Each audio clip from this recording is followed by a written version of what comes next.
your sprint is going to be expiring, right? So based on your request, the manager or the company head is going to give you the time duration to complete your task. That is your functionality. At the end of each sprint, stakeholders and team members assess the developed software, increment and suggest any necessary changes or improvements. So at the end of 2 weeks or 4 weeks, who are going to involve? At the end of 2 weeks of time or 4 weeks of time, who are going to come and involve in the project? Yes, who are going to come? At the end of your time duration, who is involving? At the end of 2 weeks or 4 weeks, who is coming and involving in the project?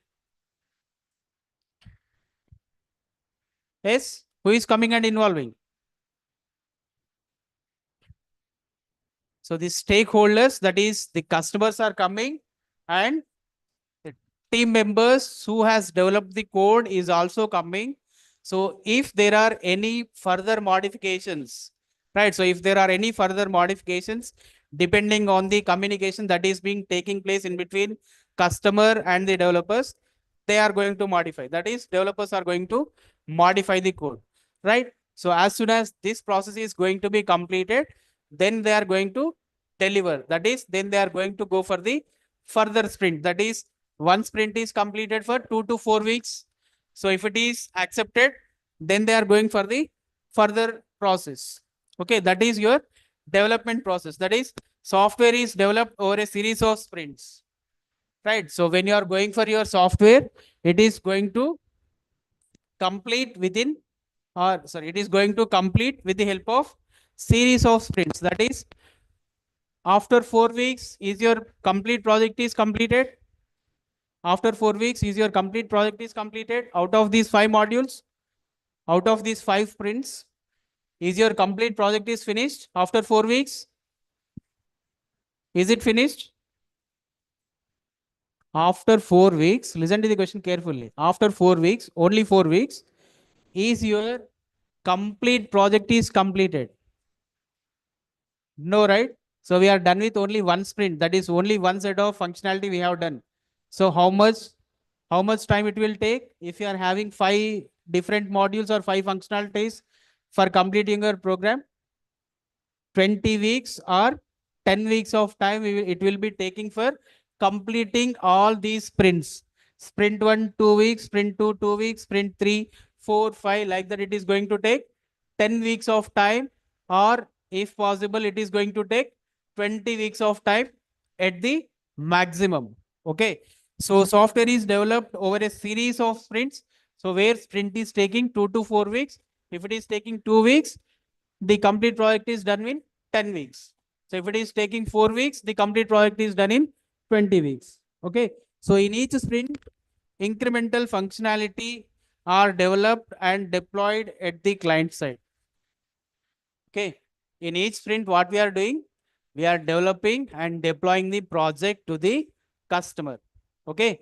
So we are talking to the customer. If he is going to accept it, then we are going to deliver the project to the customer. Clear? Scrum model. Is it clear? So then we are going to go for the key roles and responsibilities. Okay.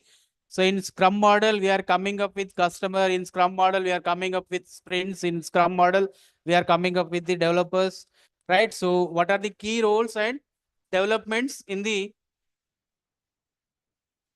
Scrum model? Let us see right now. Okay.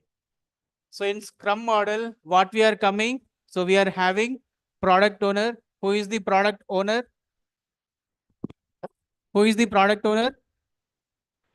Customer is the product owner. And who is the Scrum Master?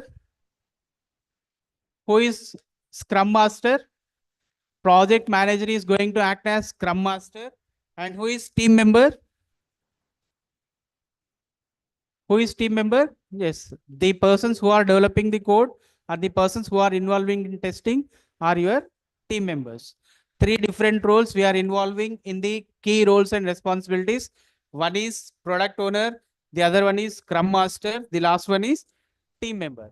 Okay. So the product owner is one or multiple.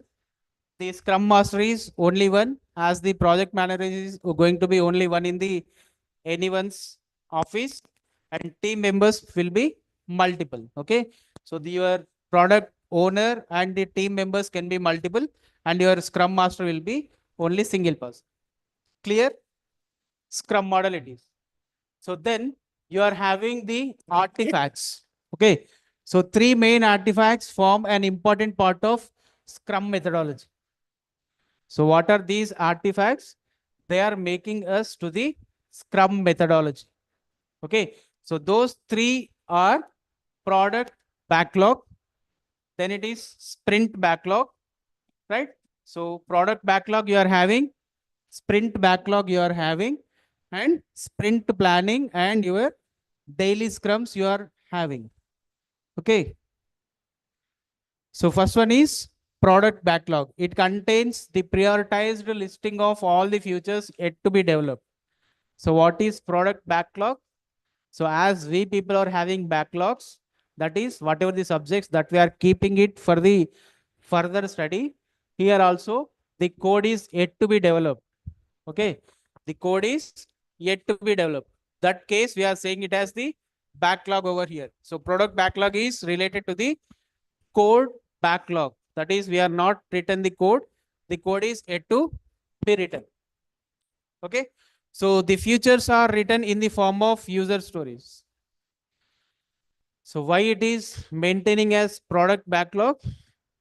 Because we are not satisfying the customer. The customer is yet to satisfy, because the customer is not satisfied with the efforts that we have kept in. Okay. So that's why the user stories are not written in the form of, sorry, the user stories are not written in the form of futures. That's why they are kept as the product backlogs. So the dynamic document that is periodically updated and reprioritized. Okay. So the document has to be updated and reprioritized, because the user is coming and asking for the changes again and again. We have to go for the priority level solution. That is, we have to give the priorities for all the available 5 functionalities or all the available 5 different modules. We have to execute one after the other so that the user is going to be satisfied. Right. So forms a pool of features from which some are chosen for development during the next sprint. So when few of the time boxes are fixed and few of the features are fixed, but they are not into the action, there also we are going it for the product backlog. Right. So sprint backlog is created during the sprint planning and meeting. So sprint planning and execution is missing, then we are going to say it as the sprint backlog. Okay. So the list, the tasks identified and committed by the team to develop and complete during the ensured time. Okay. So that is whatever the task is being assigned for the team, they have to complete it. Otherwise, it is going to be in the sprint backlog. Okay. Product backlog, sprint backlog, and managers backlog. We are going to have as 3 different backlogs for the artifacts, as 3 different for Scrum methodology. Okay. So what is Scrum and what is Scrum methodology? What it is adopting? So what is Scrum? What we are doing in Scrum? What we are doing in Scrum?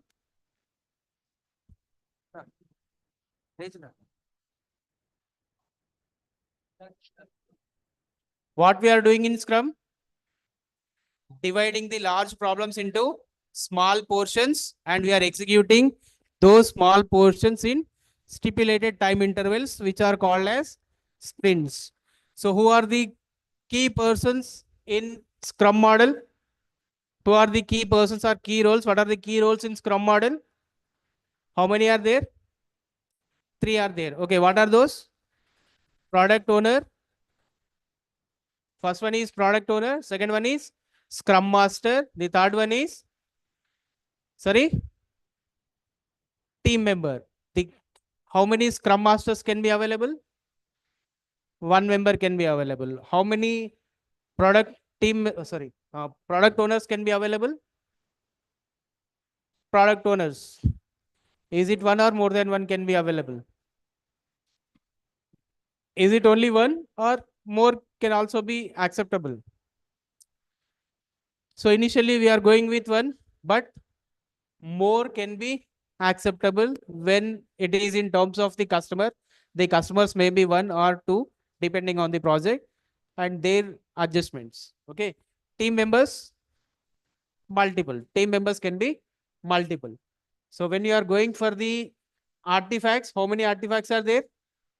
Three artifacts are there. One is product backlog, sprint backlog, and managers backlog or requirements backlog. Okay.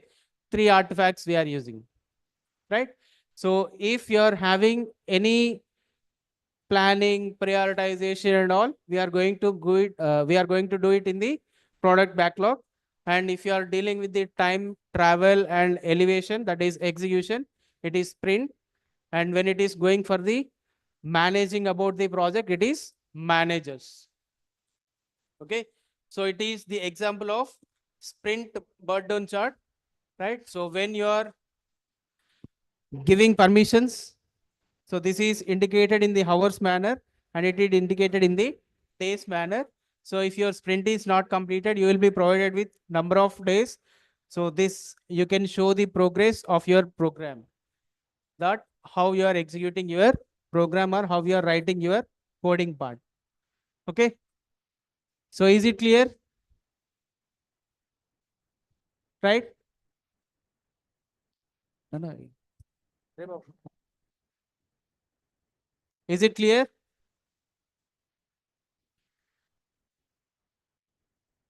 Yes. So here we are having Scrum development or Scrum ceremonies in two ways. One is sprint planning and daily Scrum. That is, you have to show the progress on the daily basis to the managers, or else you have to show the progress on the planning basis, that is based on your requirement that is given by the manager. Okay. So you can go with sprint planning and you can go with your daily Scrum. Daily progress you have to show, or weekly progress or monthly progress you have to show it to the customer. Okay. So then we are having lean software development and Kanban. Okay. Lean software development and Kanban. So what is the word Kanban? So which is a Japanese word. So which is also including or involving in the development life cycle. Okay. Not to issue, sorry, not to worry. So lean software development is originated, developed from the lean process of car manufacturing industry, that is Toyota product system, and widely accepted in various product manufacturing industries.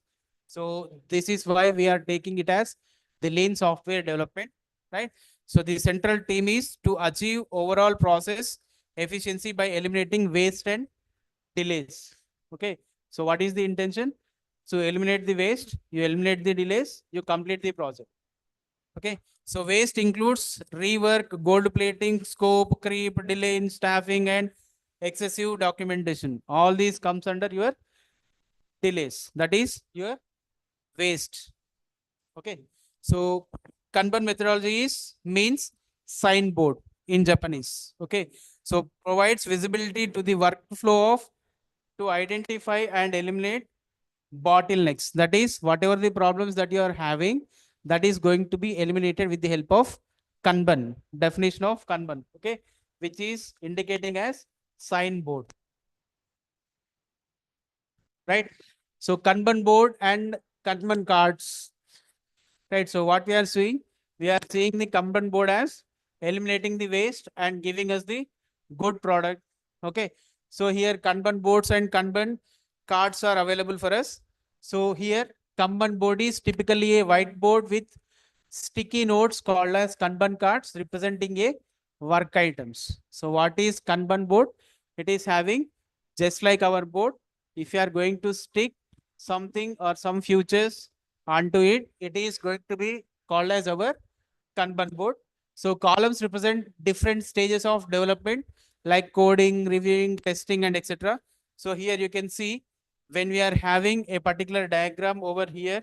It is the example of your Kanban board, which is having rows and columns. So it is showing design, code, test, and integration.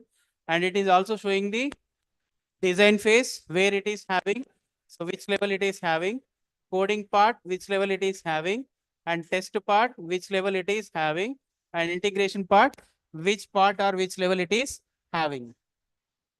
Okay. So Kanban cards represent the work items waiting for its completion at different stages. Just like our operating system, running state and ready state or suspension state, it is also having your running state of how the programs are going to be executed, and waiting state is our uh, what we can say it as waiting stage is called our Kanban cards. Okay. Some process is waiting, that is some problem is waiting for its completion in the production. Okay. So it helps to visualize workflow and identify bottlenecks again. So it is going to identify the workflow, that is how the work is flowing, whether it is in design state, coding state, testing state, or any other state, and it is going to show the outcomes of that particular product. Okay. So is it clear? Kanban cards and Kanban board. Right. So from where the Kanban word is taken? From Japanese, we have taken the word which is meaning as signboard. Okay. So just like our smart board, one board will be there where you are going to stick the stickers column wise and row wise to indicate the status of a particular project. So there it is going to be indicated with the help of your board, sorry, horizontal and vertical. Both cases you are available with, and then you are going to write the entire process or where the problems are there in your project, and you are going to represent in the form of your diagram. Okay. So work in progress limits or work progress you can show with the help of your Kanban cards and Kanban boards. Okay. So is it clear? So shall we move on to your spiral model? Spiral model. Is Kanban cards are clear? Kanban. So it is also included in your syllabus. Kanban, Japanese word, which is using for your signboards, which is used as your signboard, where you are writing horizontally, vertically the status of your project. So if it is clear, we can move on to your spiral model. Is it clear? Right. So what is your spiral model? Spiral model.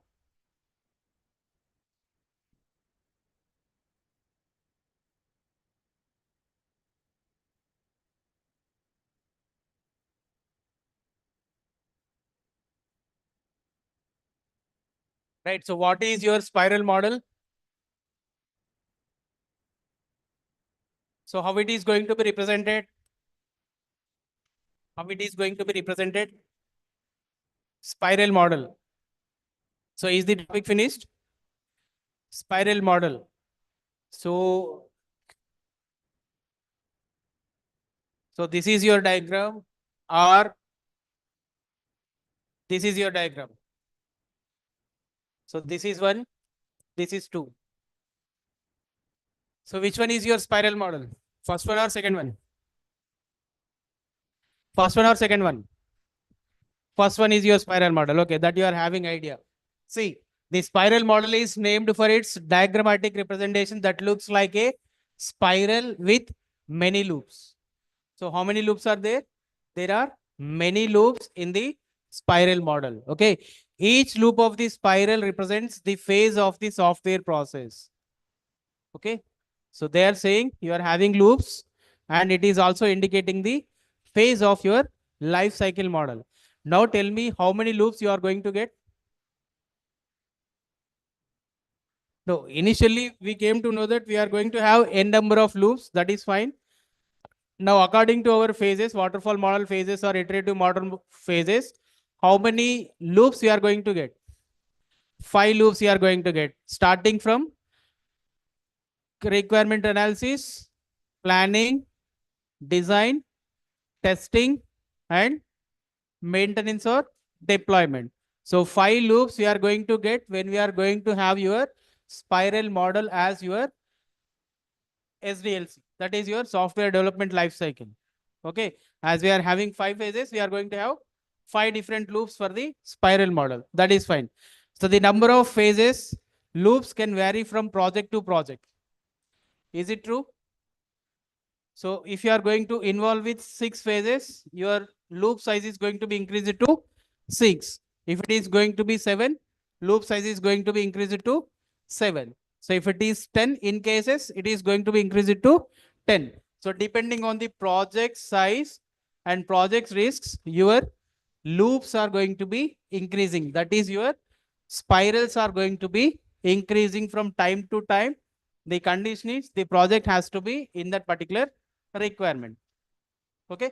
So the key features involves here is risk handling and flexibility. Okay. So what are the key features of your spiral model?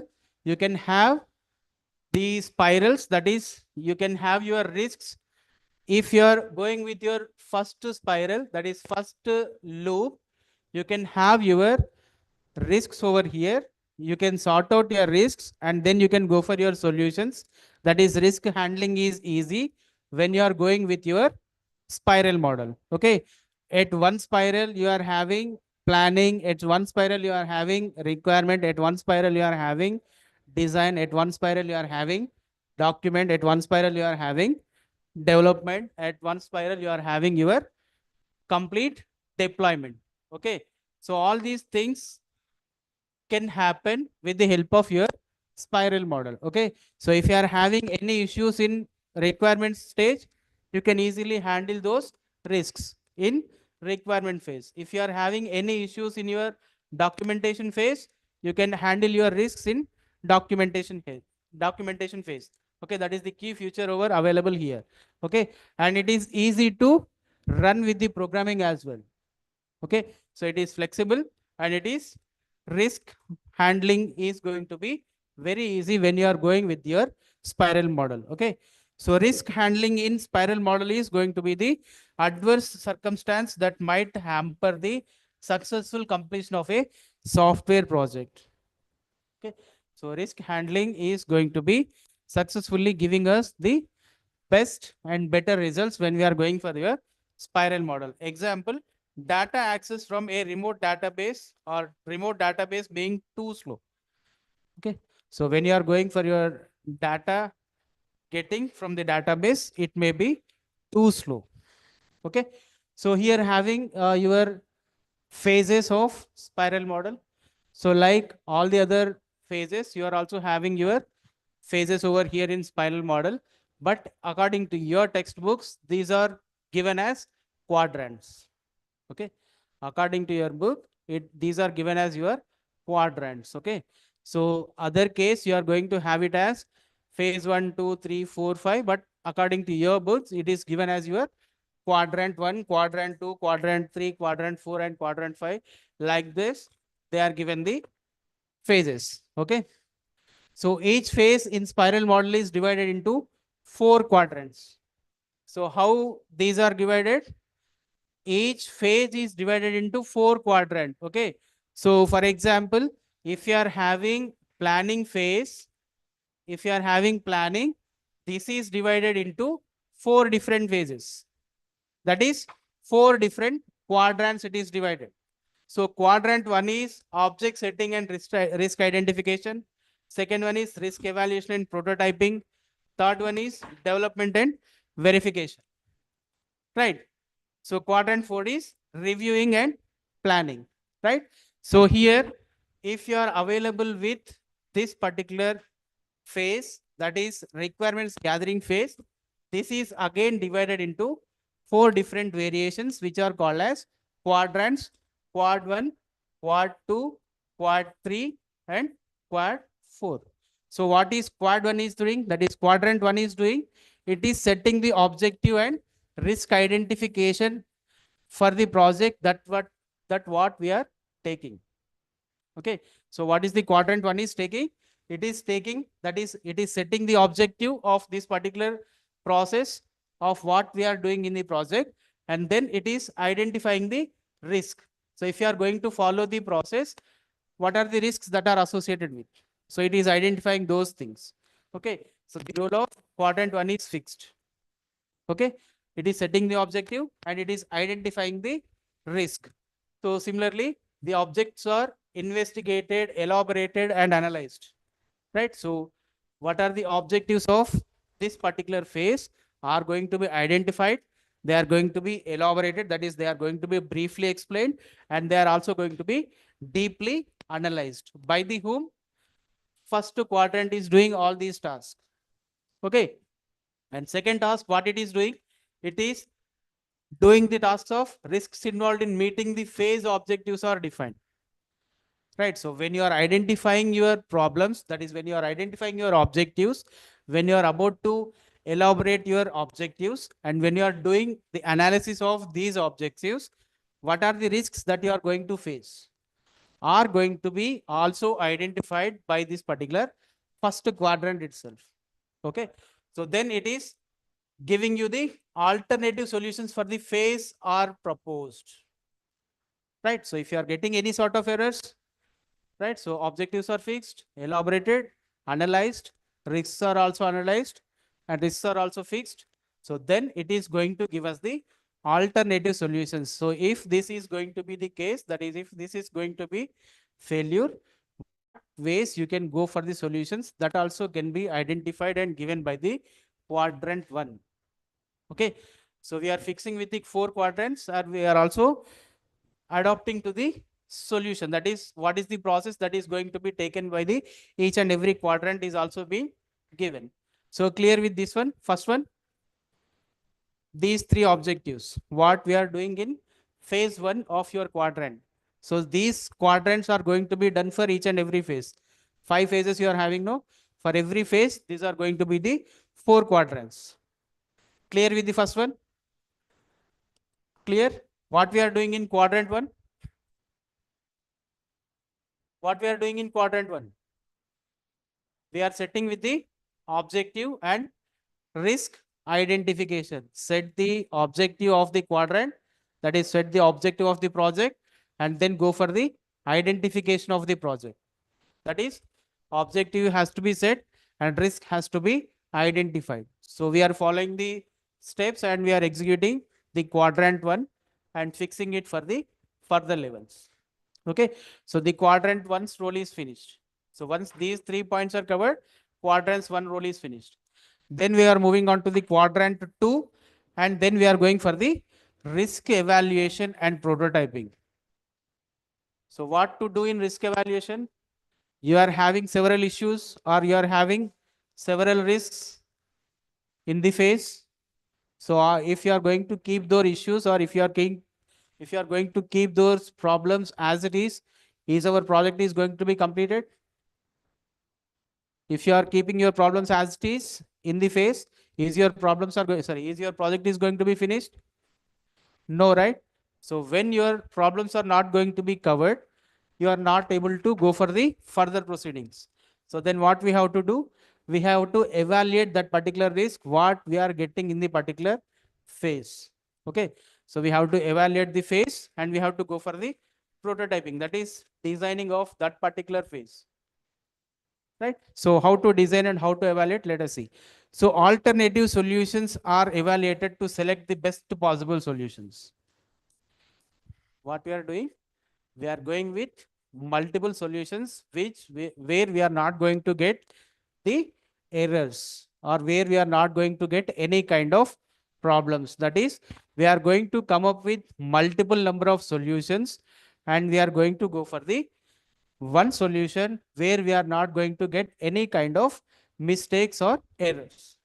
Then the solutions are evaluated by developing an appropriate prototype.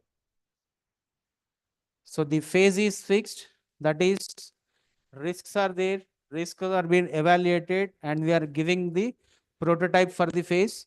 So once the prototype is given, we are going for the appropriate prototype drawing with the help of your quadrant 2. Okay. So this one's role is finished.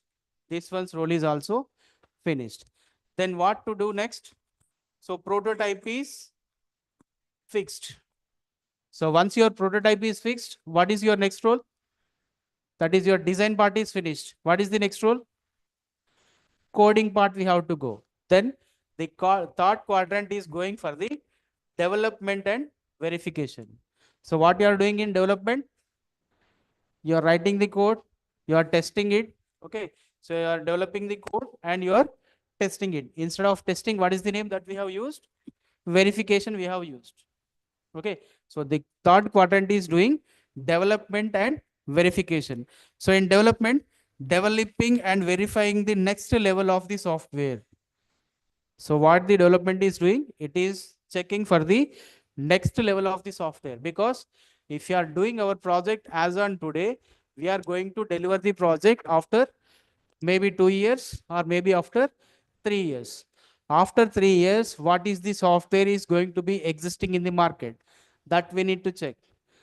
After checking that, we can produce or we can deliver the project to the customer.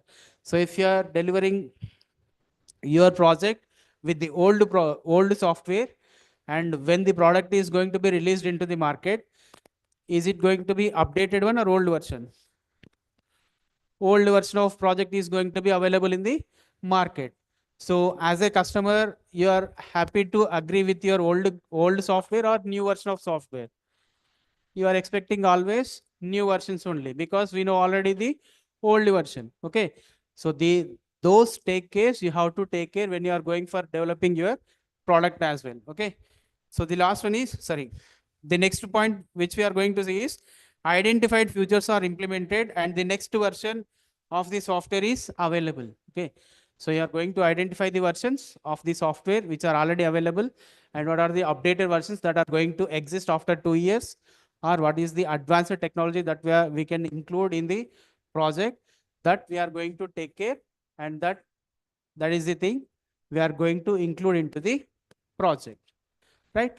So this is the quadrant 3 of each phase is doing. Then the final quadrant, what it is doing? So it is doing for the reviewing of all these things, whatever the quadrant 1, quadrant 2, quadrant 3 is doing, and planning for the betterment of these particular phases it is doing. Okay. So each and every quadrant is having their own perspective of roles to execute when you are going for the phases of your spiral model. Okay. So we are going to have 5 phases or 6 phases or n number of phases depending on the project size that is fixed. So whatever the number of phases might be, so each and every phase is going to have 4 different quadrants, and these are the 4 objectives of each and every phase of your spiral model. Clear? So what we are doing in this particular spiral model and how these things are happening. Clear? So how many phases will be there in spiral model? How many phases? Yes, according to us, there will be 5 phases starting from your requirement analysis, planning, designing, coding, testing, implementation. So like that, we are having 5 different phases. That is fine. So when you are having number of phases, so it is also depending on the project size, whether you are going with only those 5 phases or 6 phases or n number of phases.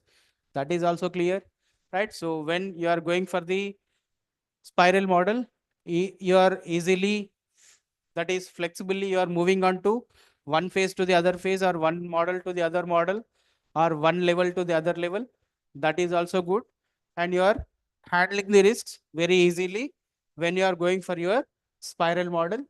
And each and every phase is having 4 different quadrants to handle your project.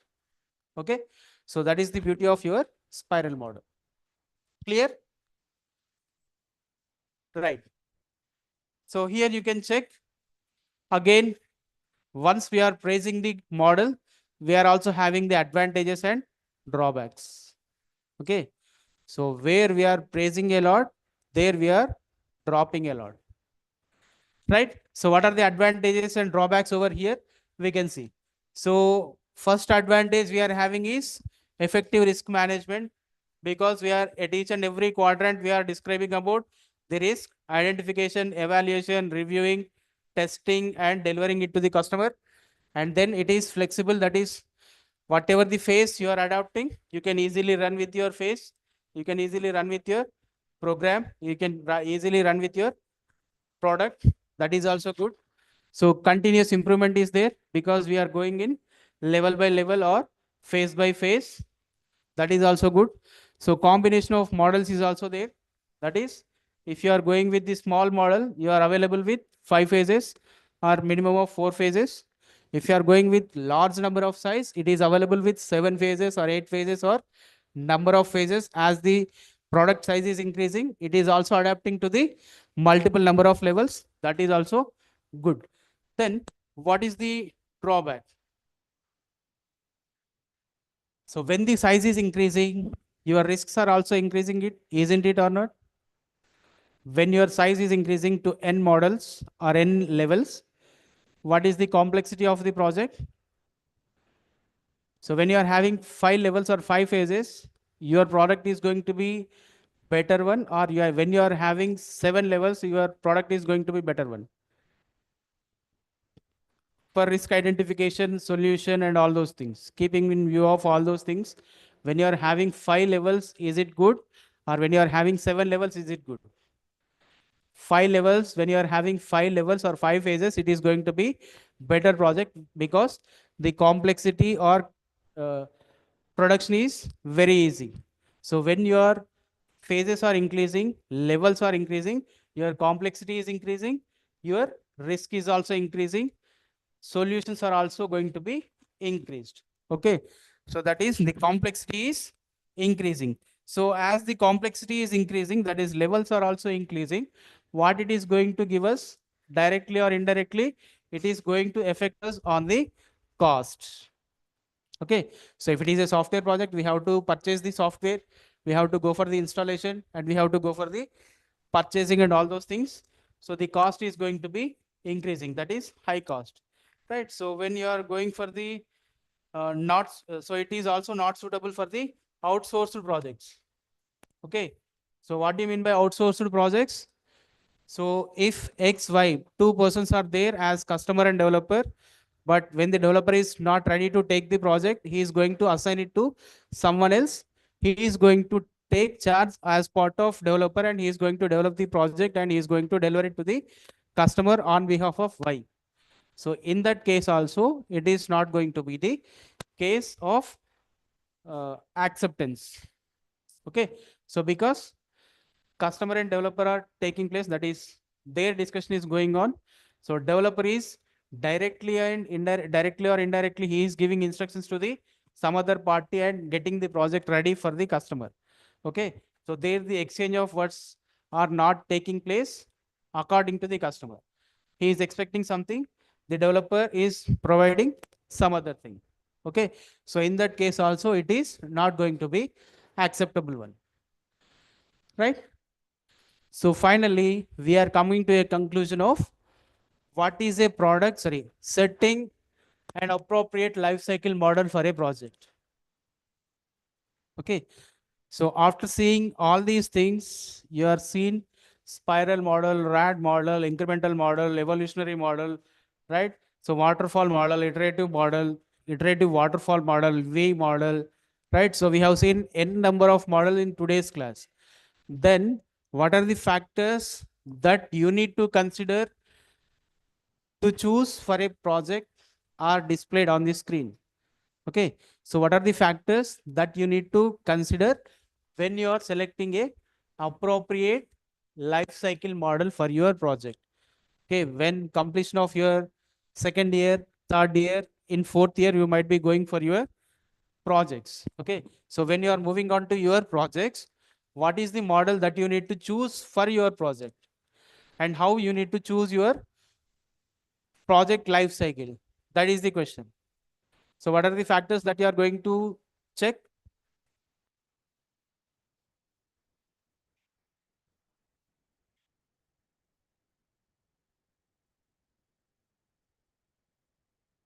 Yes, what are the factors that you need to check when you are choosing your model?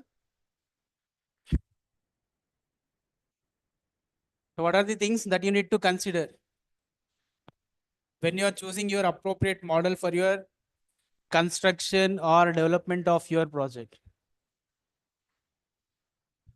Hmm? Right. So you will be doing two projects for sure for completing your BTech degree. So one is your major project, the other one is your minor project. So minor project, you will be doing it for 100 marks. Major project, depending on the university, you will be doing it for 200 marks or 300 marks. It depends on the university, right? So it depends on the university and it depends on your college. So when you are going for 100 marks project, what is the size of your project? Is it going to be small or is it going to be big? So when you are going for mini project, your project size is going to be small enough. Okay. So it may be having 5 phases or 6 phases or only within 2 to 3 lines of code you might be completing after convincing your guide. Okay. So which includes the factors to be considered as your characteristics of the software to be developed. Okay. So when you are choosing your project, in the morning class, we have chosen the module as AI, BCT, and ML. Domains are fixed. Based on the domains, your titles are going to be fixed by yourself or group of people, that is 4 members or 5 members, depending on your group size. So once the titles are fixed, you are going to go for your feasibility study, whether the topic is already available in the market or not. That is, whether the topic is already done by your seniors or not, that you are going to check, and you are going to write down all the descriptions related to that particular topic, and then you are going to go for the requirement analysis based on the topic that you are choosing. Then you will be going for your planning, designing, coding, testing, and maintenance. All those things you are going to do for your topic which you have chosen. Okay. So then you have to choose which kind of model is best enough to implement your project. So what you are doing, whether you are doing it in a sequential manner or whether you are doing it in an agile model, or whether you are doing it a iterative model, in what way you are going to do your project, that you need to focus. Okay. So if you are fixing to agile model, so what it is going to have? So if you are doing your minor project, which model you can choose for the best one? So which method is best for the small projects?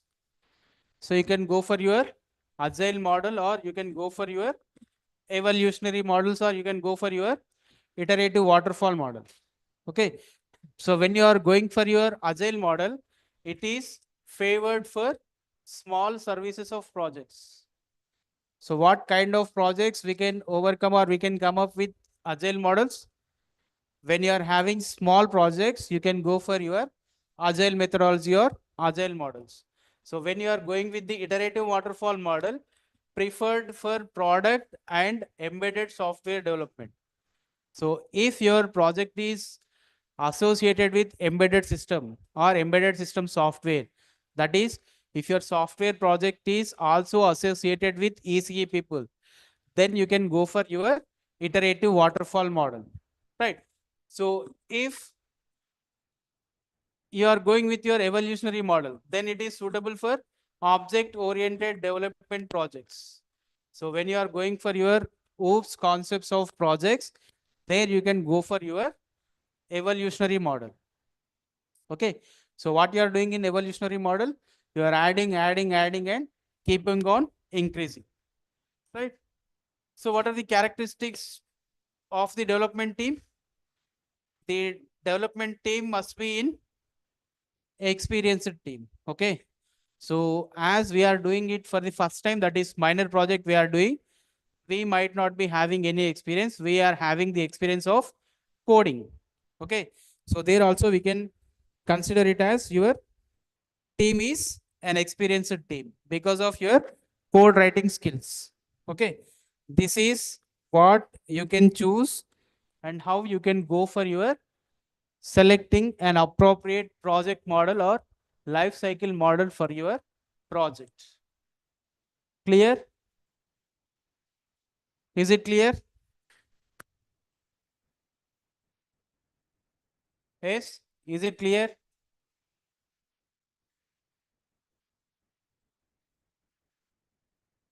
Yes. This one is clear. Last one.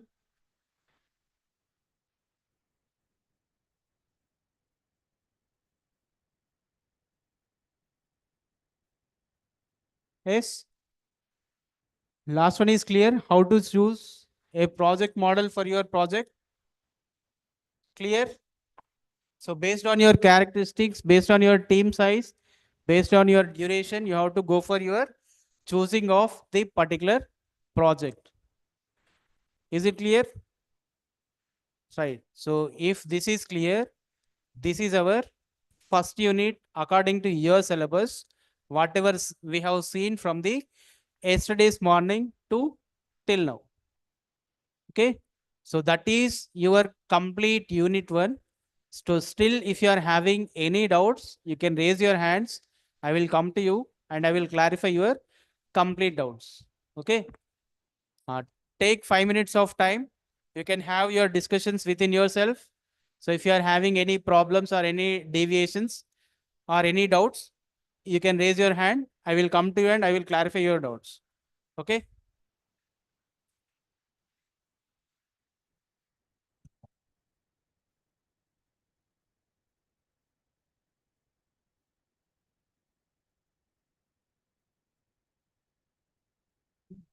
Fans and objects పెట్టినారు. No, no, no. No, fan is-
Right. Any doubts from your end?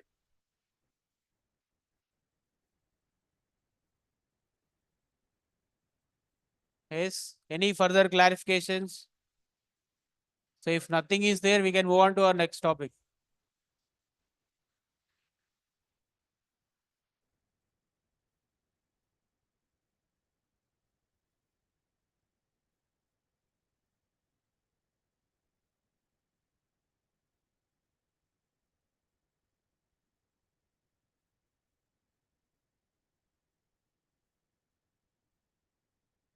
So if no doubts, we can move on to your next topic without any hesitation. Okay.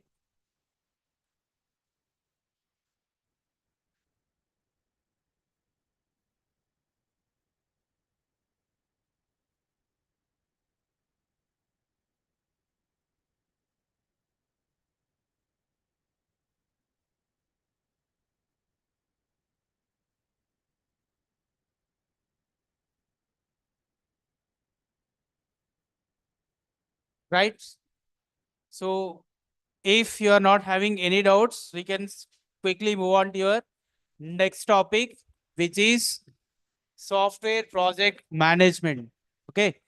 So unit 2, first topic is your software project management. Okay. So in this chapter or in this particular unit, what we are going to see is the brief outline which I have kept in this particular slide. So here we are going to see the complexities in managing a software project. That is, what are the complexities that we can come across in a particular software project and how we can overcome those complexities. That is, what are the problems that we are going to get in software project and how to overcome those problems we are going to see in this particular chapter, that is in this particular portion. Then we will be seeing a responsibilities of software project manager. That is, what is what is the role of project manager in a particular project and what the person has to do in order to complete a project, and what are the responsibilities of a software engineer, sorry, software project manager, that we are going to see in this particular chapter, that is in this particular unit. Then we are going to see the project planning, how the project has to be planned, how it has to be coming into its existence, and how the schedule has to be, and how it has to complete its execution. All these things we will be seeing in this particular PPT. Okay. So then we can go for your metrics for project estimation. So what are the metrics that we are looking forward for, or what are the metrics that are involved in project estimation that we are going to see in this particular half of the discussion. Then we are going to see the project estimation techniques. So how the project is going to be estimated and what are the techniques that are going to be involved in project estimation. All those things we are going to see in this particular slide. And then we will be seeing your empirical estimation techniques. So here we are going to see the estimation techniques, that is project estimation techniques. And then we are going to see the empirical estimation techniques in this particular chapter. And then we are going to see the COCOMO model. Okay. So what is COCOMO model and what is the heuristic approach of your COCOMO model and heuristic estimation on this particular COCOMO model we are going to see in this particular one. Then we are going to see the Halstead's software science and analytical technique. That technique also we are going to see in this particular chapter.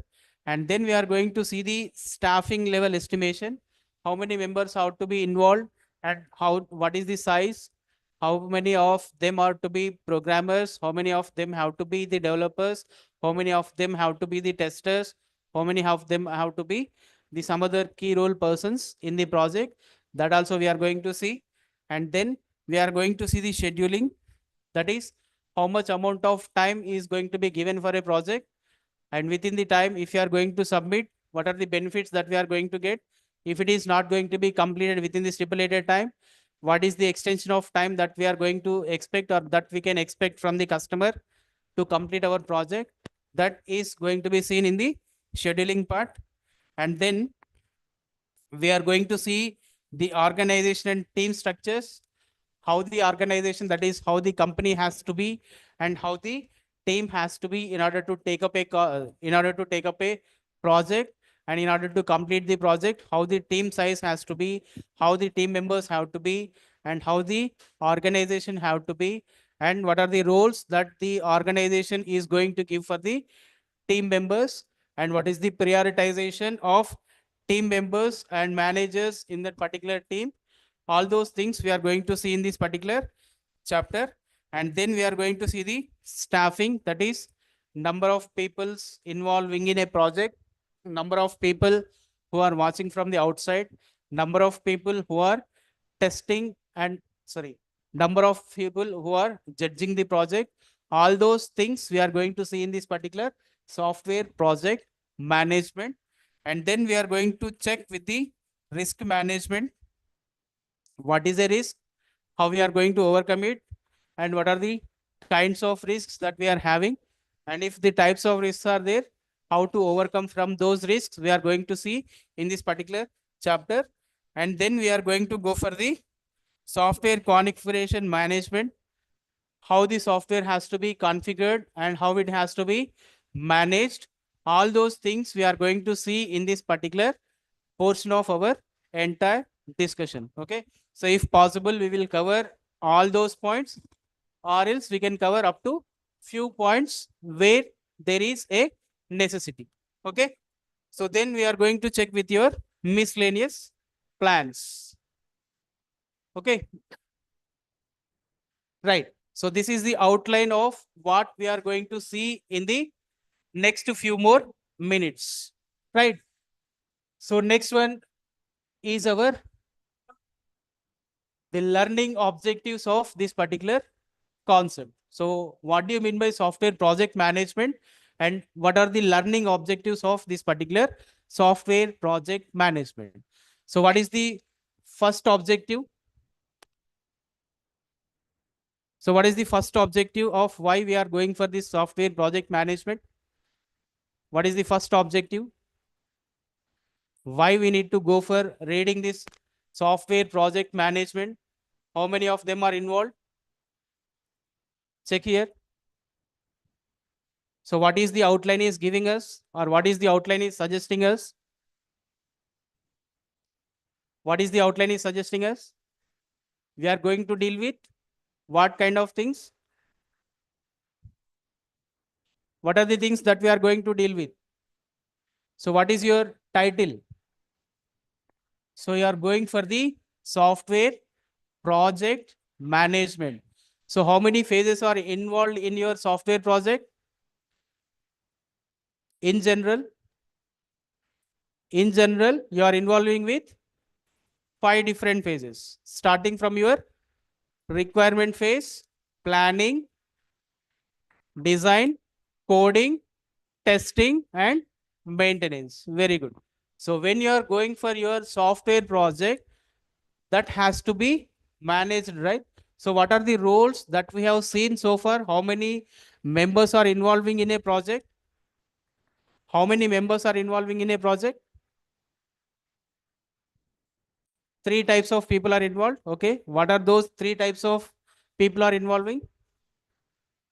So one is the first person who is involving in the project is your first person. Who is coming for the project? Client. So what is the name that we are giving for the client? In our terminology, what is the name that we are giving to the client?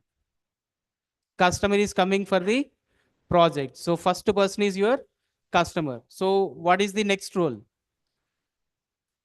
So the second person who is involving directly or indirectly is your project manager. Okay, fine. Second person is also fixed.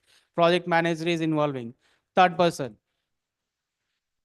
team members or the developers, coders, testers, all these people are involving as a management team of the project in an organization to develop a project and deploy it to the customer. Okay. So initially we are with 2 roles. One is organization, the other one is customer, where customer is approaching for the organization and organization is giving the project with the help of your project team. where they are involving with project manager, team members, coders, writers, testers, programmers, and everyone, right? So here we are dealing with the software project management. So what is our first objective? So what is the main objective of your project management? How we are going to manage your project?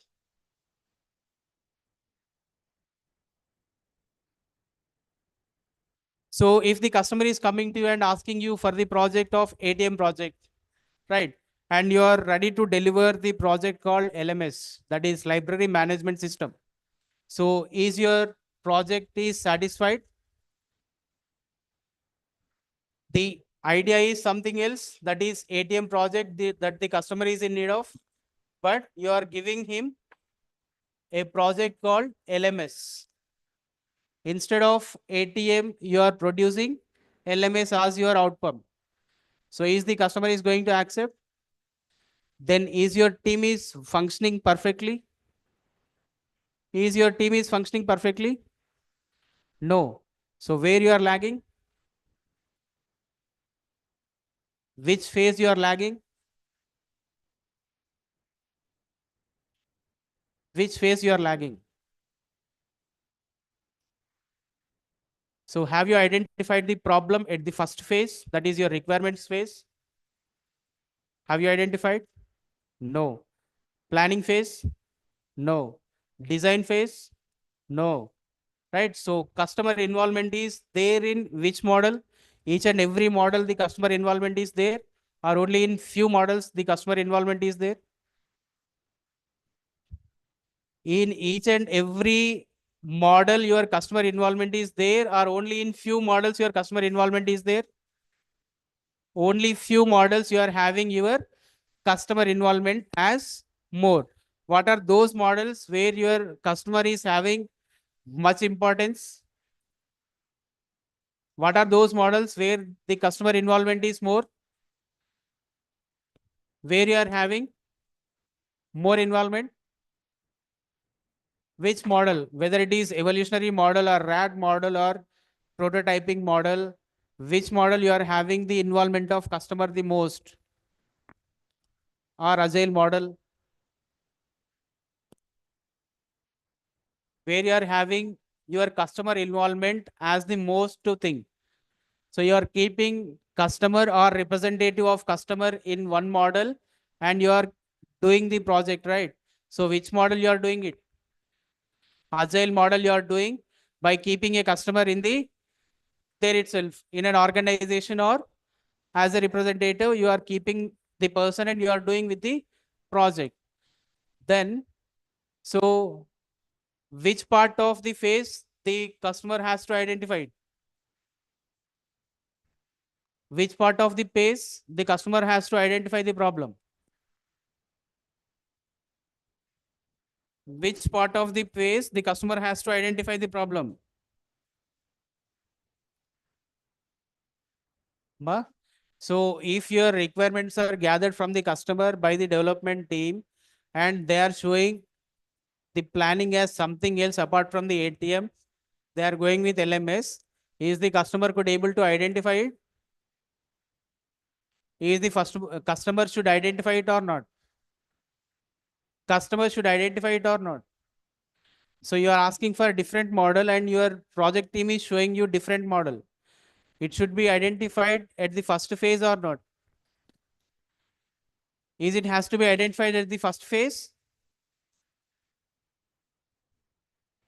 Question is clear? You are asking for ATM project, but the team is delivering you LMS project. So at the beginning itself, instead of showing the ATM requirements, whatever you are saying to the team, they are showing you the planning of LMS. So is it necessary, or the customer is going to identify the problem or not? Identify chestara chera. So is it clear that the customer is going to identify it or not? It is very much clear because the requirements are given for ATM project and the user is giving the, that is the developer is giving the project of LMS, right? So the first phase itself, it is showing the mistake. in agile methodology, it is in the first phase itself, you are showing the mistake of management. That is your team members who are involved in the project. Okay. So once you are clear with your requirements, then at which phase your problem is solved? At the beginning phase only or at the end? Beginning only your problem is solved. Okay. So what is your software project management over here? What you are doing over here? Whatever the project is there, that has to be taken care by the organization. Okay. That has to be taken care by the organization. So what we are doing? We are managing the entire project with the help of group of people. Okay. So that is our main objective or learning objective of your software project management. We need to manage the project with the team, whatever is available for the users. Okay. So that is our main motto. Okay. So in this particular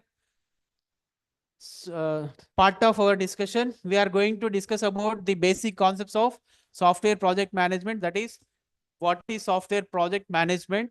And then we are going to go for the project estimation techniques. That is the cost and all those things.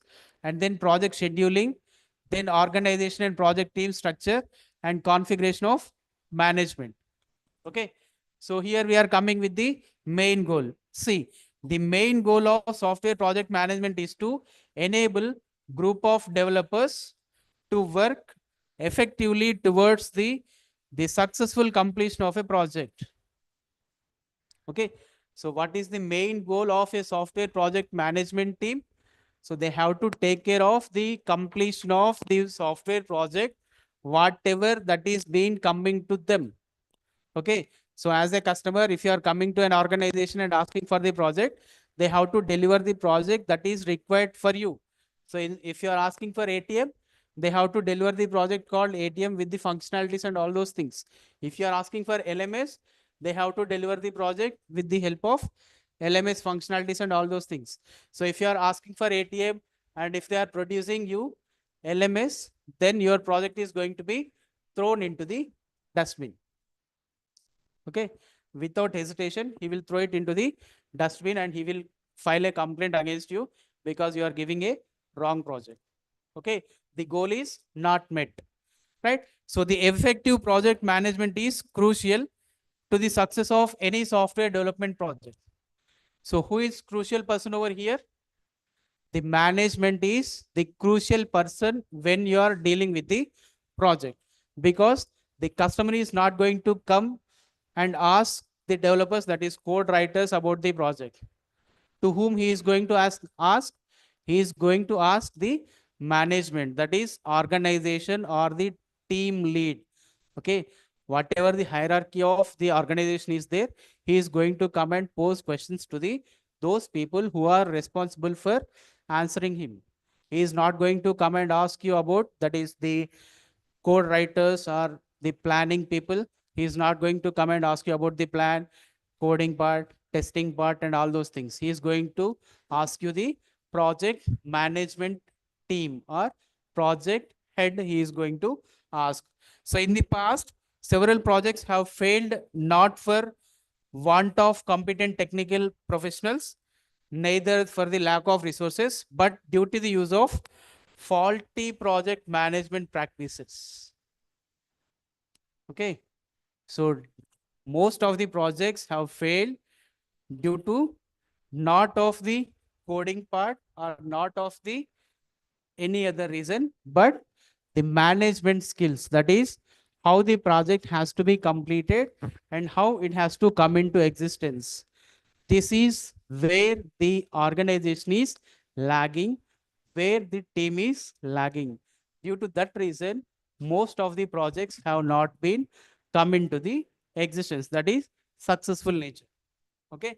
So therefore, it is important to carefully learn the latest software project management techniques. Okay. So what are the latest software management techniques that we are available with, that we should learn and that we should adopt them so that our project is going to be very much effective one. Okay. So the goal is fixed. So the goal is The software project management is to enable group of developers to work effectively towards the successful completion of the project. So the successful completion of the project is going to come into existence when the you are going to adopt new techniques, but rather than to copy, paste, and all those things are not going to be considered when you are going to go for your project team. Okay, is it clear? So at any cost, you have to complete the project. That is the main motto. So it has to be finished in stipulated time or whatever the time intervals that are being given to the users. Okay. So next one. Okay. So what are the software project management complexities? So when you are having a small project, is your risk levels are more. When you are having huge project, your risk levels are more.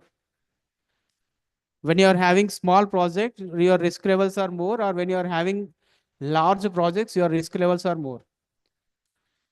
When you are having large projects, your risk levels are more. Okay. So let us see. So what are the software project management complexities are? So managing software projects is more than complex than managing any other types of projects, right? So the key factors contributing to its complexity are identified by Brooks. Okay. So these are the identifications of Brooks in 1975 with related to the software project management. The first one is the invisibility. So what do you mean by invisibility? What do you mean by invisibility? So you have gathered your requirements, you have gone for your planning, you have gone for your designing, you have gone for your coding, but you have not gone for your testing and implementation. Is your project is visible for the outsiders? Is your project is visible for the outsiders? No, right? So because it is not undergone any testing techniques, it is not entered into the market. Okay. So without these, we cannot go and say it as it is visible for the users. That is for the testers or for the users who are going to use the project. Okay. So when you are going to say it as visible for the users, when can we say it as it is visible for the users? So when the project is completely developed, when the project is completely delivered to the customer, then we can say it as it is visible. That is, whether it is hardware project or software project, you could be able to see it, you could be able to touch it, you could be able to judge it. Then only you can say it as it is visible. Otherwise, it is not going to be visible for the users. Okay. So here software is invisible until it is fully developed and operational. What we are saying, we have to develop it, we have to go for the deployment. Once the deployment is done, when you are going for testing, that is when it is coming for practice, then only you are going to say it as it is visible one. Unless and until we are not going to say it as visible, until then it is going to be in the invisible mode itself. Okay. So making it difficult to assess the progress, unlike physical construction projects, software progress is harder to visualize and track. So once you are releasing it into the market, then it is easy for the outsiders to judge, outsider to check its progress. Unless and until it is released into the market, we are not going to say it as it is visible. Okay. So that is related to the software visibility and invisibility, right? So here are a few of the responsibilities of a software project manager. Okay. So what is a software manager has to do? What is the role of software manager in the project completion? So he has to go for the planning and he has to check for the execution. He has to check for the judging of the quality. He has to go for the testing. with the help of his team members only. He is not going to involve in any part of that particular thing. So if he is a tester, he is going to involve. So then he is going to go for the deployment and he is going to go for the management. Okay. So the first and foremost task he is going to do is project planning. Okay. So a team project manager or project manager is responsible for project planning. Okay. So if it is starting today, he has to deliver it after 2 years. So then he is going to check for the after planning. So he has to complete it in 24 months, right? So if your project is starting today, it has to be finished within 24 months. So what is required for him?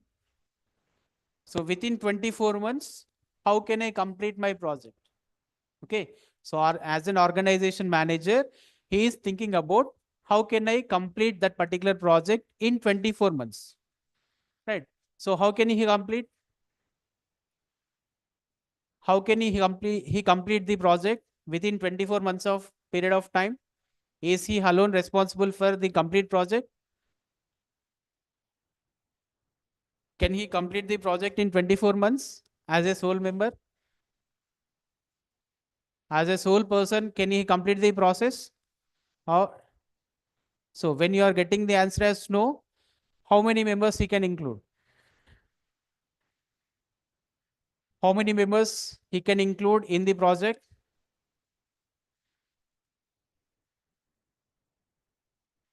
So if there is an emergency, he can include more number of people. If there is no emergency, he can include 25 to 30 members of team for completing the complete project. Okay. 25 to 30 members of team he can include into the project, right? So with the help of programmers, code developers, that is developer skills, skilled person he has to check, that is programmers he need to check. He need to check with the testers. He need to check with the developers. He need to check with the requirements gatherers. Like that, he is going to involve or he can involve 25 to 30 members of a team to develop this particular project. Okay. So here he is going to check for the skills required for effective project management. That is, can he able to complete the project if I am going to assign some task? So is the sprints are going to be completed within the stipulated period of time?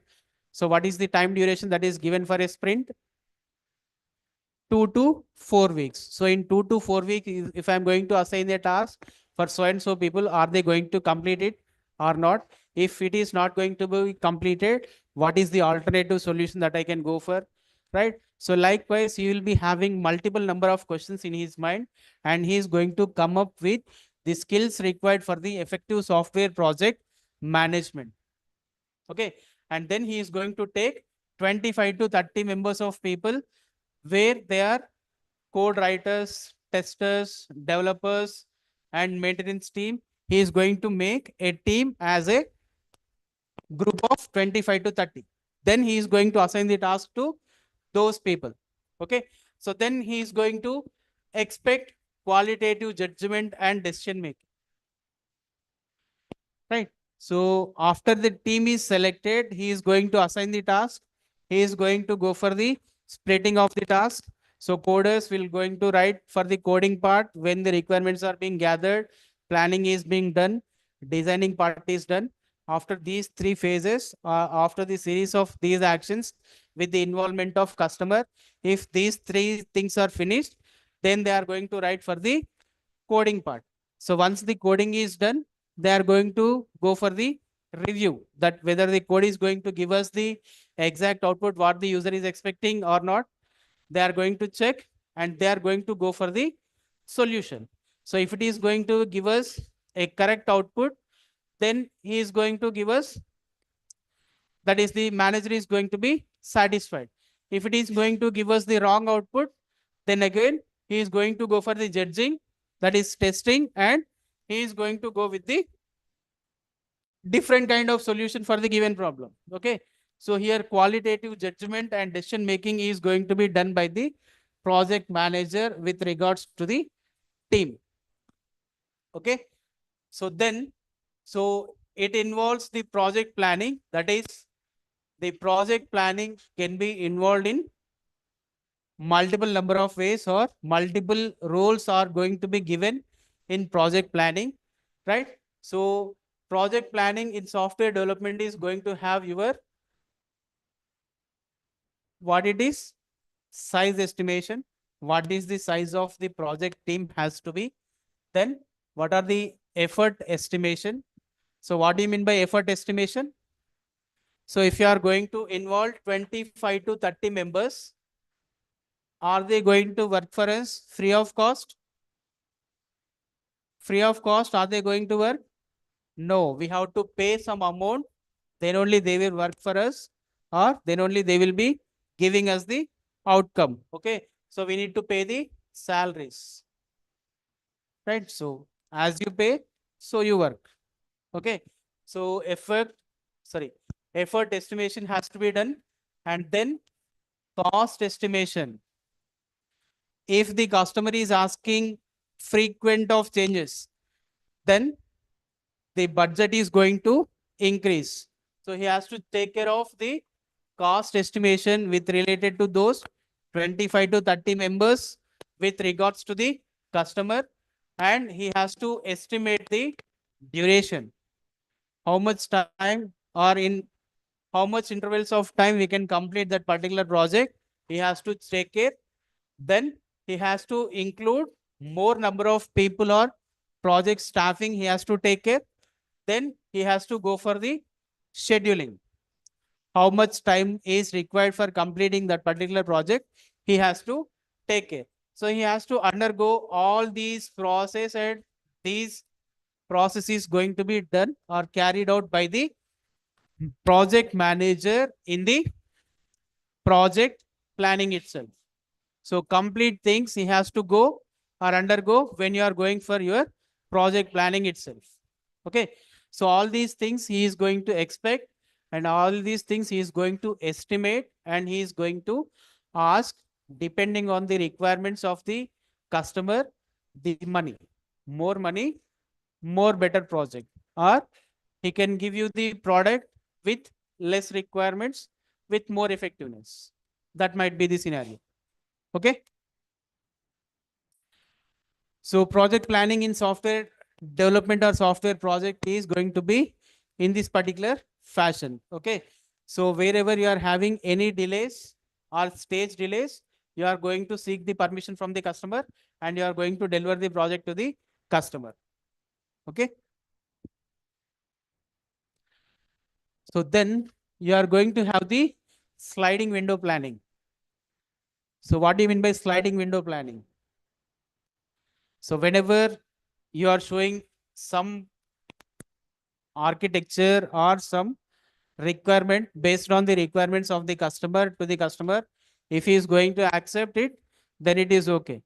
So if he is asking you for the changes again and again, you are going to go for your changing of your plan of how you are going to execute it, because as the implements are increasing, the planning has to be changed.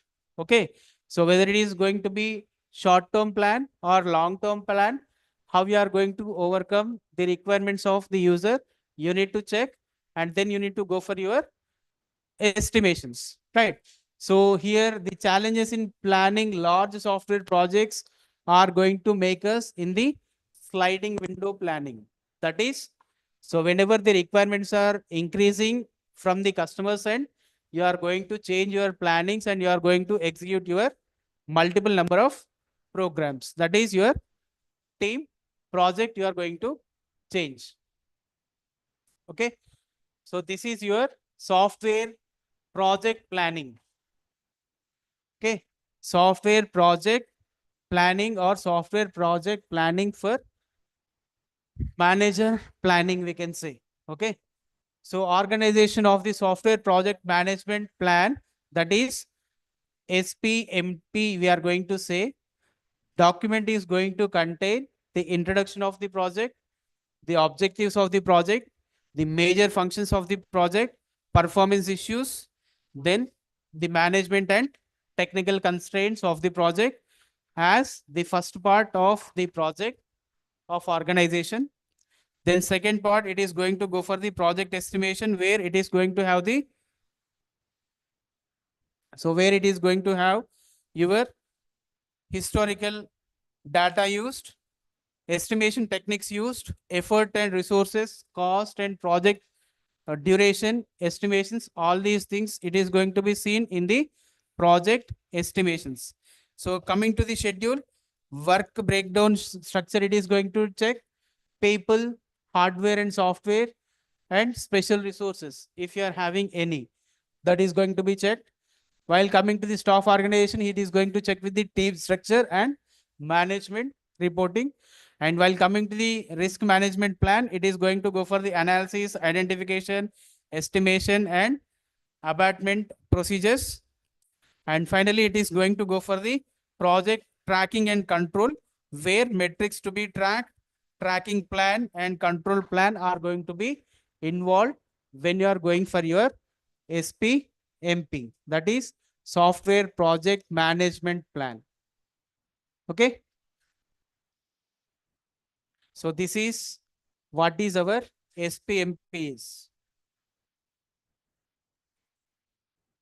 So you can write down these points, that is organization of SPMP, right? SPMP document. So this is the one of the important concept in the exam point of view. What is your SPMP document or SPMP plan is going to be the question. So you can write down this particular point. So which is giving you the organization of software project management plan document. So you can note down those points into your book with the help of your pen and paper.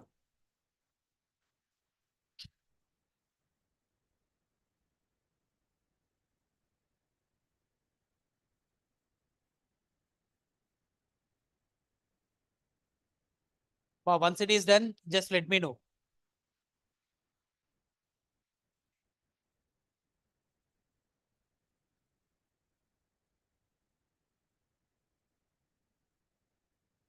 Finished from your end?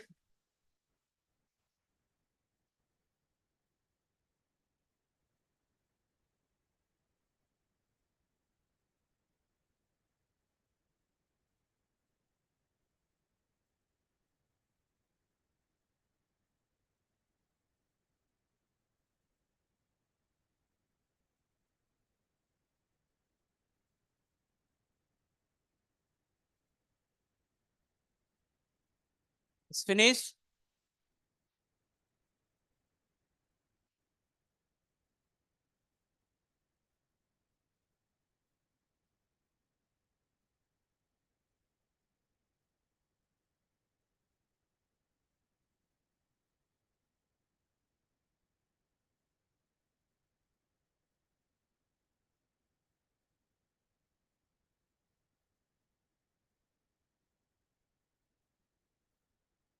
Writing part is finished.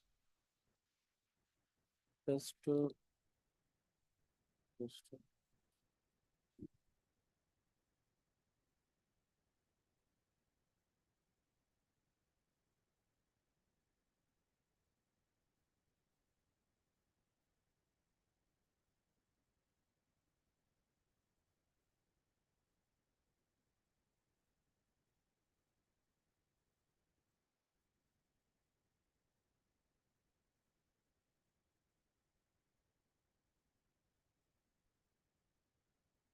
Writing is finished. Can I change the slide?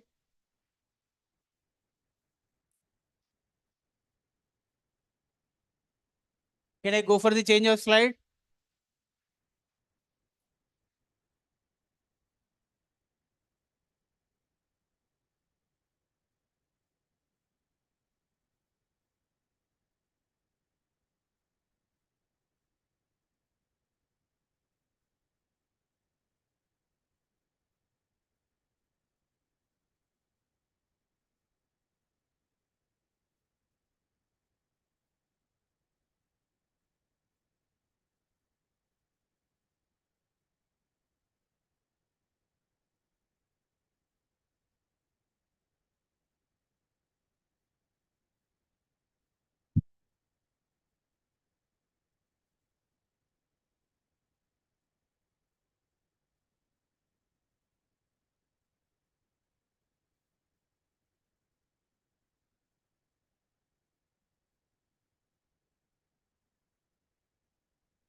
Okay.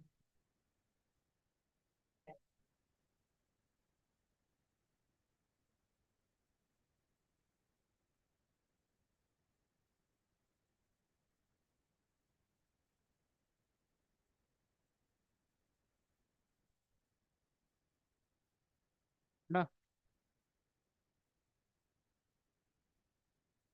sharing ఏమైనా పోయింది.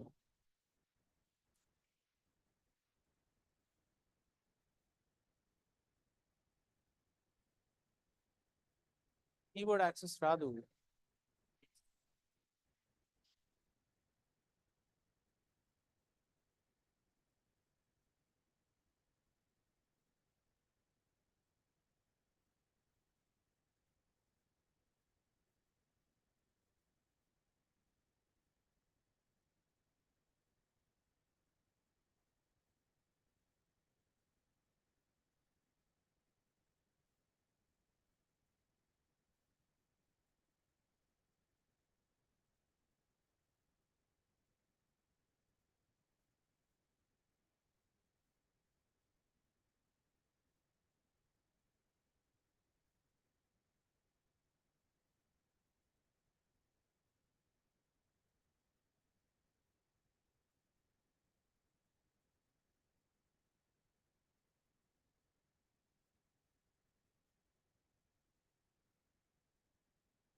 Next slide పెట్టేసి project planning తర్వాత పెట్టేసి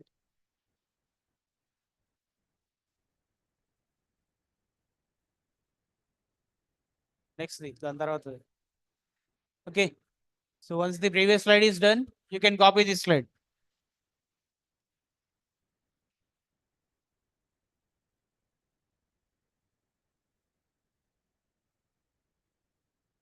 Yes, once you have completed your previous slide of SPMP, you can copy the same code which is displayed for you on the screen for your SPMP.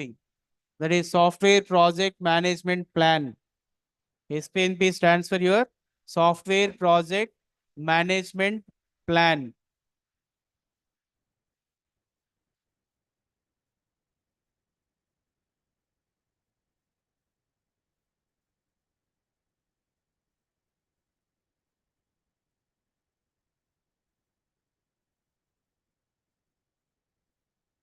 Finished?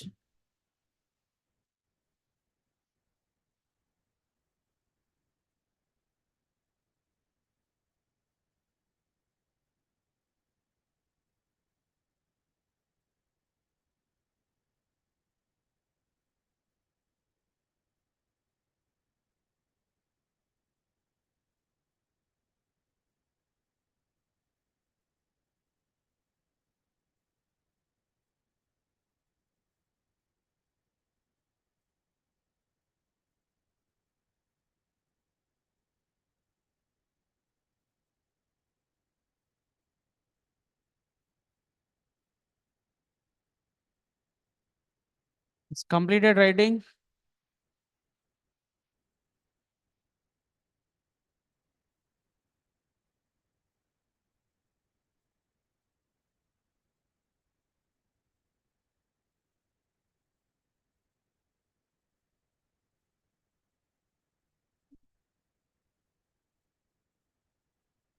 Yes, done with your writing. Finished?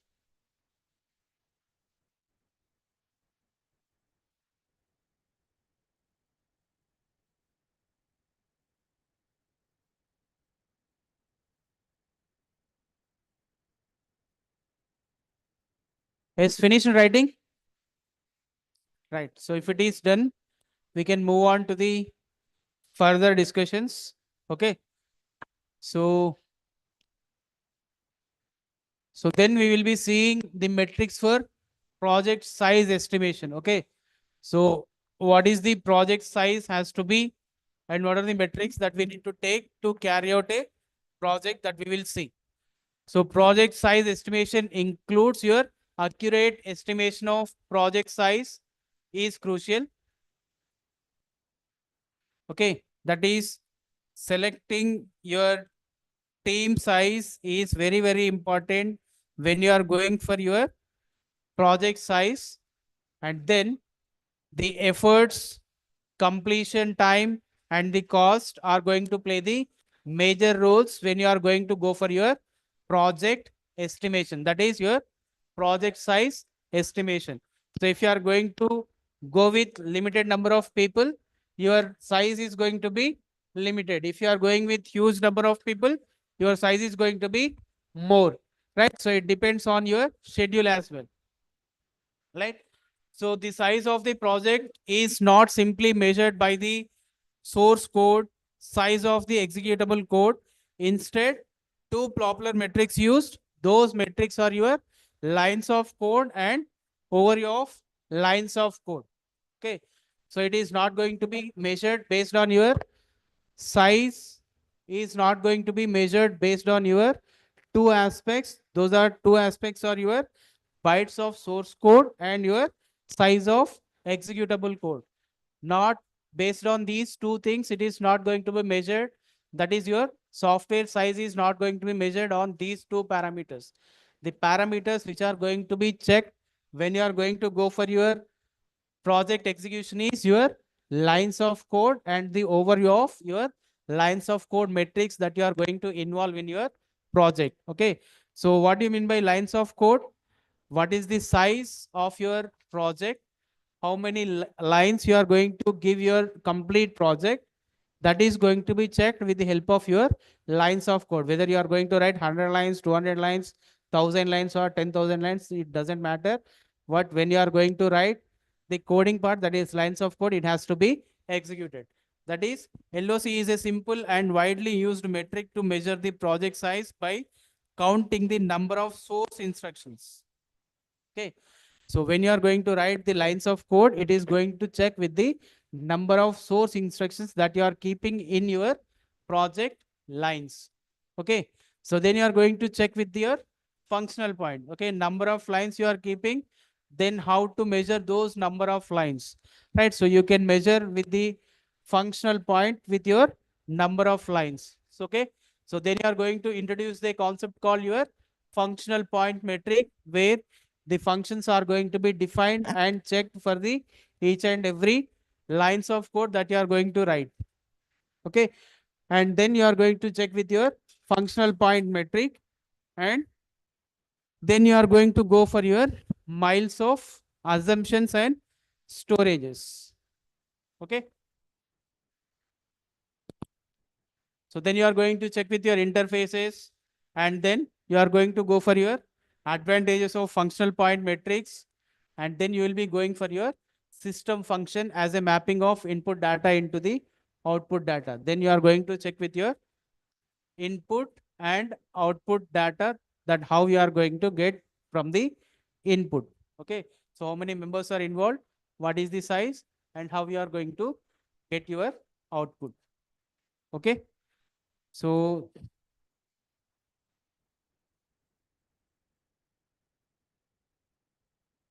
with this, we can go for a little bit conclusion, because just we have entered into your unit 2 and we are starting discussion about your project management and how many people are to be involved, what is the size, what is the schedule, what is the roles for your manager, team members, and customer, and all the other staffing people who are involved in the project.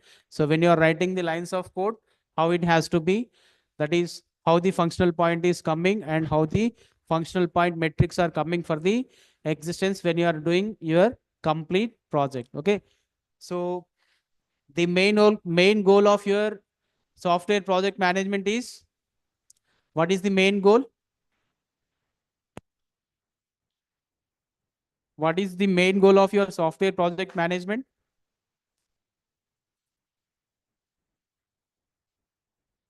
Yes. What is the main goal of your software project management? So when you are assigned a task of writing your assignment, okay. So what is the objective of your, that is what is the main goal of your assignment? You have to complete it or not complete it. You should be able to complete it, right? So what is the role of your software project management here? We should be able to complete the project, or we should be able to engage the project. You should be able to complete the project at the end of the day. That is maybe 24 months or 36 months or 30 months, whatever the duration is given. You should be able to complete the project. That is our software project management is. So who is involved in software project management? How many members as of now we are involving with? So basically we are involving two different persons. One is customer, the other one is organization. In organization, in our execution of that particular project, we are involving 25 to 30 members as developers, testers, writers, and maintenance people. We are developing, sorry, we are keeping all those people. And if the size of the project is going to be increased, the size may also increase depending on the project. And we are choosing one typical model for carrying out the particular project, whether it is agile model or waterfall model, or whatever the iterative waterfall, sorry, whatever the SDLC models are comfortable for the project. Those concepts we are choosing, and we are going for the execution of that particular project. So it depends on the size of the project, of how we are choosing the particular model, whether it is iterative model or uh, RAD model, evolutionary model, or whatever the model it is. Okay. So then we are seeing the complexities of software project management. So what is the complexity that we are facing as of now? What is the basic and main complexity of your software project management? So when it is complete, then only it could be able to visible for the users or testers, or when it is incomplete, it could be able to visible for the users. When it is complete only and delivered to the customers successfully, then only it could be able to easily visible to the customers. Otherwise, it is invisible. That is the one of the complexity that we are having, which is identified by Brooks in 1975. Okay. So then we have seen the responsibilities of a software manager. What is his role in developing a project? In developing a project, what is his role? What is project manager's role in developing a project and completing a project successfully? He has to take care of the team, which is containing maybe 25 to 30 members. So depending on the size, he is going to give them the money for getting the project to be done. So he is going to take care of the planning, scheduling, execution. If any errors, he has to rectify with the help of his team members. He has to check for the cost estimations depending on the customer's requirements. He has to go for the checking of each and every aspect, starting from the project planning till the project deployment to the customer. Okay. So his involvement may be including is a size estimation, effort estimation. That is, what is the efforts that the team has to keep. So what is the duration of the particular project? What is the cost? That is complete cost. If some changes are to be there, what is the cost it is going to take? And it is how much period of time it is going to be completed. He has to take care of all these aspects with related to this particular project. Those are the responsibilities of a particular software project manager. Okay. So if all of a sudden a customer is coming with newer changes, then what it is happening? It is leading to the sliding window planning. That is, whenever the customer is coming or approaching with the new plan or new requirement, the manager is also changing his plan of execution, and team members are also being instructed to change the plan for executing that particular project, which is leading to the software sliding window. Okay. So this concept you will be coming to know it in the CN as well. So then we have seen the software project management document project planning. So what a project has to include when you are speaking about the introduction, when you are speaking about the project estimation, when you are speaking about the schedule, when you are speaking about the software, when you are speaking about the assessment, when you are speaking about the testing, when you are speaking about the all the other aspects related to the project. Okay. So this is what we have seen so far in your unit 2 part 1, and we could be able to successfully complete your unit 1 with the help of your previous sessions and today's class. So any doubts from the first complete unit and second part, whatever we have discussed, now we are open for the questionnaire. Okay. So if you are having any doubts, we can go for the question and answers. If you are not having any kind of doubts, you can go for the reading. Okay. So if you are having any sort of doubts from unit 1 and unit 2,